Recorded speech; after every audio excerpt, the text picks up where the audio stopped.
ഭൂമിയിലെ ഏറ്റവും അപകടകാരിയും ഏറ്റവും രഹസ്യപരവുമായ സ്ഥലങ്ങളിലൊന്ന്. ഇവിടെ ഇന്നും മനുഷ്യരായി ബന്ധം പുലർത്താത്ത ഒരു ഗോത്രം ജീവിക്കുന്നു.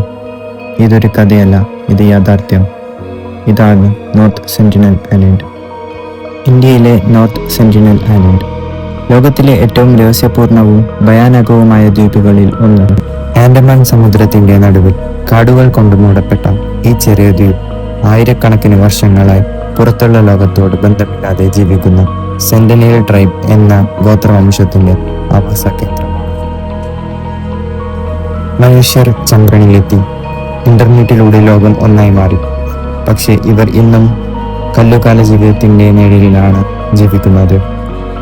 ബ്രിട്ടീഷ് കാലത്ത് മൗറീസ് വിഡാൽ പോർട്ട്മാൻ എന്ന ഉദ്യോഗസ്ഥൻ ഇവരെ സംസാരിക്കാൻ ശ്രമിച്ചു. ചില ഗോത്രവാസികളെ പിടിച്ചു കൊണ്ടുപോയപ്പോൾ രോഗബാധയേറ്റ് അവർ മരിക്കുകയാണ് ഉണ്ടായത്. അതോടെയാണ് സെന്റിനീസ് മനുഷ്യരെയെല്ലാം ശത്രുവായി കാണാൻ തുടങ്ങിയത് എന്നാണ് ചരിത്രകാരന്മാർ പറയുന്നത്. അതിനുശേഷം ഈ ദ്വീപിലേക്ക് അടുത്തെത്തിയ പലർക്കും അമ്പുകളും കുന്തങ്ങളും ആയിരുന്നു മറുപടി. 2004 സുനാമിക്ക് ശേഷം സഹായത്തിനായി പോയ ഹെലികോപ്റ്ററിനെയും അവർ ആക്രമിച്ചു. ലോകത്തോട് അവർ പറഞ്ഞ സന്ദേശം വ്യക്തമായിരുന്നു: ഞങ്ങളെ വിട്ടേക്കൂ. എന്നാൽ ഏറ്റവും ഞെട്ടിച്ച സംഭവം 2018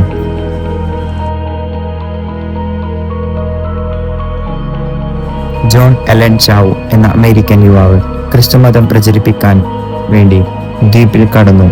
പക്ഷേ കുറച്ച് മണിക്കൂറുകൾക്കകം അവൻ കൊല്ലപ്പെട്ടു. ലോകമാധ്യമങ്ങൾ അതിനെ ക്രൂരതയായി കണ്ടെങ്കിലും ചിലർ പറയുന്നത് വേറെയാണ്. സെന്റിനലീസ് അവരുടെ ഭൂമിയും ജീവിതത്തിനെയും സംരക്ഷിക്കുകയായിരുന്നു. ഇവരുടെ ഭാഷ ഇന്നും ആരും മനസ്സിലാക്കിയിട്ടില്ല. ഇവർ എത്ര പേർ ഉണ്ടെന്ന് പോലും കൃത്യമായി അറിയില്ല. ചില ഗവേഷകർ പറയുന്നത് ഇവർ ഏകദേശം 60,000 വർഷങ്ങൾക്ക് മുമ്പ് ആഫ്രിക്കയിൽ നിന്ന് കുടിയേറിയ മനുഷ്യരുടെ സന്തതികളായിരിക്കാമെന്നാണ്. നമ്മുടെ സാധാരണ ജലദോഷം പോലും ഈ ഗോത്രത്തെ മുഴുവനായി ഇല്ലാതാക്കാൻ കഴിയും. അതുകൊണ്ടാണ് ഇന്ത്യൻ സർക്കാർ ഈ ദ്വീപിലേക്കുള്ള പ്രവേശനം നിരോധിച്ചത്. നോർത്ത് സെന്റിനൽ ഐലൻഡ് ഒരു ദ്വീപ് മാത്രമല്ല, അത് മനുഷ്യ സംസ്കാരത്തിന്റെ മറന്നുപോയ ഒരു സമയക്കുപ്പയും കൂടെയാണ്. ഇന്ന് രാത്രി ആ ദ്വീപിന്റെ കാടുകളിൽ തീ കത്തുന്നുണ്ടാകാം, അമ്പുകൾ തയ്യാറാക്കുന്നുണ്ടാകാം. കാരണം ലോകം മാറിയെങ്കിലും സെന്റിനീസ് ഇന്നും അവരുടെ ലോകത്തെ സംരക്ഷിച്ചു കൊണ്ടിരിക്കുകയാണ്. പക്ഷേ നോർത്ത് സെന്റിനൽ ഐലൻഡിന്റെ ഏറ്റവും വലിയ രഹസ്യം ഇതൊന്നുമല്ല. യഥാർത്ഥ ഭയം തുടങ്ങുന്നത് രാത്രി വീഴുമ്പോഴാണ്. സാറ്റലൈറ്റ് ചിത്രങ്ങളിൽ പലപ്പോഴും കാടുകൾക്കിടയിൽ തീയും പ്രകാശവും കണ്ടിട്ടുണ്ട്. പക്ഷേ ആ തീക്ക് ചുറ്റും എന്താണ് നടക്കുന്നത് എന്ന് ഇന്നുവരെ ആരും കണ്ടിട്ടില്ല. ചില മത്സ്യത്തൊഴിലാളികൾ പറയുന്നത് രാത്രിയിൽ ദ്വീപിനടുത്തേക്കൂടെ പോകുമ്പോൾ കാടുകളിൽ നിന്ന് അജ്ഞാതമായ നിലവിളികളും താളമിടുന്ന ശബ്ദങ്ങളും കേൾക്കാമെന്നാണ്. ചിലർ അവയെ ട്രൈബൽ റിച്വൽസ് ആണെന്നാണ് വിശ്വസിക്കുന്നത്. മറ്റു ചിലർ അത് വെറും കാറ്റിന്റെ ശബ്ദമാണെന്ന് പറയുന്നു. എന്നാൽ ആരും ഉറപ്പായി ഒന്നും പറയാൻ കഴിയില്ല, കാരണം അവിടെ നിന്ന് ജീവനോടെ തിരിച്ചു വന്നവർ വളരെ കുറവാണ്. സെന്റിനലീസ് ഗോത്രം പുറത്ത് വളരെ വെറുക്കുന്നതും ഭയത്താൽ മാത്രമല്ലെന്ന് ചില ഗവേഷകർ കരുതുന്നു. അവരുടെ ഓർമ്മകളിൽ ഒരിക്കൽ പുറത്തു നിന്നുള്ള മനുഷ്യർ മരണവും രോഗവും കൊണ്ടുവന്നതായി അവർ തലമുറകൾക്കായി കൈമാറിയിരിക്കാം. അതുകൊണ്ടാവും അവർ ഓരോ വഞ്ചിയെയും ശത്രുവായി കാണുന്നത്. ഇന്നും ഇന്ത്യൻ നാവികസേന ദ്വീപിന് ചുറ്റും കാവൽ നിൽക്കുന്നു, ആരും അടുത്തു പോകാതിരിക്കാൻ. പക്ഷേ മറ്റൊരു ഭയാനക സത്യം കൂടെയുണ്ട്. സെന്റിനലീസിനെ കുറിച്ച് ലോകം അറിയുന്നത് വളരെ കുറവാണ്. അവർക്ക് സ്വന്തം രാജാവുണ്ട്, സ്വന്തം ദൈവങ്ങളുണ്ടോ, മനുഷ്യബലി പോലെയുള്ള ആചാരങ്ങളുണ്ട്? ആർക്കും. ചില ആന്ത്രോപോളജിസ്റ്റ് വിശ്വസിക്കുന്നത് ഇവർ ലോകത്തിലെ അവസാനത്തെ പ്യൂർലി ഐസൊലേറ്റഡ് ഹ്യൂമൻസ് എന്നാണ്. അതായത് ആയിരക്കണക്കിന് വർഷമായി പുറത്തുള്ള മനുഷ്യരായി യാതൊരു ജനറ്റിക് മിക്സിങ്ങും ഉണ്ടായിട്ടില്ലാത്ത ജനവിഭാഗം. അതുകൊണ്ട് തന്നെ നോർത്ത് സെന്റിനൽ ഐലൻഡ് ഇന്ന് ശാസ്ത്രക്കാർക്കും ചരിത്ര ഗവേഷകർക്കും ഒരു ജീവിച്ചിരിക്കുന്ന ടൈം മെഷീനാണ്. നോർത്ത് സെന്റിനൽ ഐലൻഡിനെ കുറിച്ചുള്ള ഏറ്റവും ഭയാനകവും കൗതുകകരവുമായ കാര്യങ്ങൾ എന്താണെന്ന് ലോകം സെന്റിനലീസിനെ കുറിച്ച് അറിയുന്നത് വളരെ കുറവാണ്. പക്ഷേ ആ കുറച്ച് വിവരങ്ങൾ പോലും നമ്മെ ഭയപ്പെടുത്തുന്നാൽ മതി. ഏറ്റവും വലിയ രഹസ്യങ്ങളിൽ ഒന്ന് അവരുടെ ഭാഷയാണ്. ലോകത്തിലെ ഒരു ഭാഷയുമായി അത് സാമ്യമില്ല എന്ന് ഗവേഷകർ പറയുന്നു.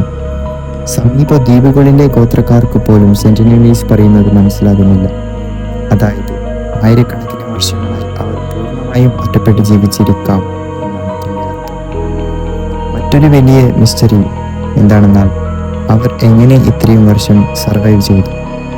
ദ്വീപിൽ കൃഷി ചെയ്യുന്നതിൻ്റെ തെളിവുകളില്ല, എന്നാൽ അവർ വിശന്നു മരിച്ചിട്ടുമില്ല. അവർ കടലിൽ നിന്നും മത്സ്യം പിടിക്കുകയും കാടുകളിൽ നിന്ന് വേട്ടയാടുകയും ചെയ്യുന്നു. ആശ്ചര്യപ്പെടുന്ന കാര്യം എന്തെന്നാൽ പക്ഷേ ഏറ്റവും കടലിൽ അടിഞ്ഞു വീണ പഴയ കപ്പലുകളുടെ ലോഹഭാഗങ്ങൾ അവർ ശേഖരിച്ച് അമ്പുകളും കുന്തങ്ങളും ഉണ്ടാക്കുന്നു. അതായത് അവർ പ്രിമിറ്റീവ് ആണെങ്കിലും അവർ അതീവ ബുദ്ധിമാന്മാരാണ്. നോർത്ത് സെന്റിനൽ ഐലൻഡിനെ കുറിച്ച് അധികം ആളുകൾ പറയാത്ത ചില ഭയാനകമായ കാര്യങ്ങളുണ്ട്. അതിൽ ഒന്നാമത്തേത് അവർ യഥാർത്ഥത്തിൽ എത്ര പേരുണ്ട് എന്നതാണ്. ചിലർ പറയുന്നത് അവർ 40 മുതൽ 50 പേര് എന്നാണ്. പക്ഷേ ചില സാറ്റലൈറ്റ് അനലിസ്റ്റ് പറയുന്നു അവർ 200-ൽ കൂടുതൽ ആളുകൾ ഉണ്ടാകും. കാരണം ബീച്ചിൽ കാണുന്നവർ മുഴുവൻ ട്രൈബ്സ് അല്ലായിരിക്കുമെങ്കിലും സ്ത്രീകളും കുട്ടികളും മുതിർന്നവരും എപ്പോഴും കാടിനുള്ളിൽ തന്നെ മറിഞ്ഞിരിക്കുകയാണെങ്കിലും. അതായത് ലോകം സെന്റിനലീസിനെ പൂർണ്ണമായും ഇതുവരെ കണ്ടിട്ടില്ല. മറ്റൊന്ന് എന്താണെന്ന് വെച്ചാൽ അവർക്ക് കടലിനെ കുറിച്ചുള്ള അസാധാരണമായ അറിവ്. 2004-ലെ സുനാമിക്ക് മുമ്പ് സമീപ ദ്വീപുകളിലെ ചില ഗോത്രങ്ങൾ പോലെ സെന്റിനലീസും ഉയർന്ന പ്രദേശങ്ങളിലേക്ക് മാറിയതായി ഹെലികോപ്റ്റർ സർവേകൾ സൂചിപ്പിച്ചു. അതായത് മോഡേൺ വാർണിംഗ് സിസ്റ്റം ഇല്ലാതെ തന്നെ അവർ കടലിൻ്റെ മാറ്റങ്ങൾ മനസ്സിലാക്കി. മറ്റൊന്ന് എന്താണെന്ന് വെച്ചാൽ അവർക്ക് കടലിനെ കുറിച്ചുള്ള അസാധാരണമായ അറിവ്.